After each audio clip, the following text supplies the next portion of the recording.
பிதா சுதன் பரிசுத்த ஆவியின் பெயராலே ஆமென். உயிர்த்தெழுதலும் வாழ்வும் நானே. யோவான் எழுதிய தூய நற்செய்தியிலிருந்து வாசகம். அதிகாரம் 11. அக்காலத்தில் லாசரின் சகோதரிகள் இயேசுவிடம் ஆள் அனுப்பி, ஆண்டவரே, உம் நண்பன் நோயுற்றிருக்கிறான் என்று தெரிவித்தார்கள். அவர் இதை கேட்டு, இந்நோய் சாவில் போய் முடியாது, கடவுளின் மாட்சி விளங்கவே இவன் நோயுற்றான். இதனால் மானிட மகனும் மாட்சி பெறுவர் என்றார். மார்த்தாவிடமும் அவருடைய சகோதரியான மரியாவிடமும் லாசரிடமும் இயேசு மிகுந்த அன்பு கொண்டிருந்தார். லாசர் நோயுற்றிருப்பதை கேள்விப்பட்ட பிறகு தாம் இருந்த இடத்தில் இன்னும் 2 நாள் அவர் தங்கியிருந்தார். பின்னர் தம் சீடரிடம், மீண்டும் யூதேயாவுக்கு போவோம் வாருங்கள் என்று கூறினார்.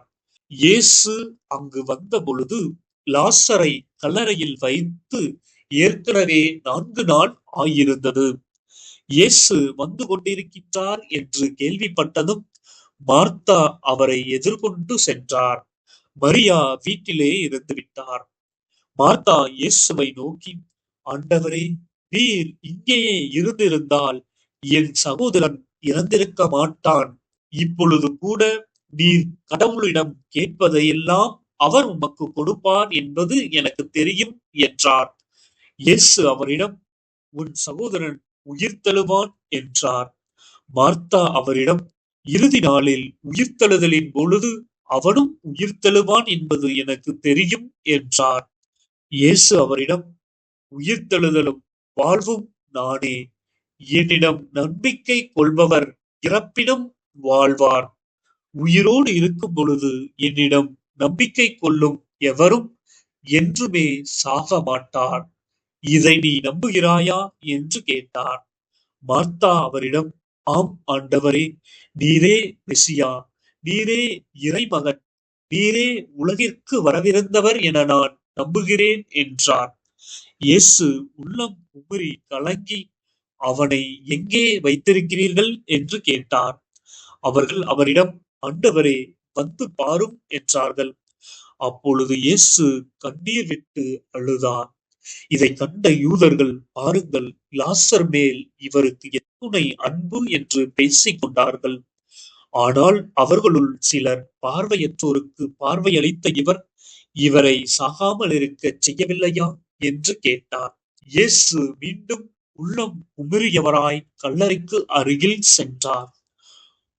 அது ஒரு குகை.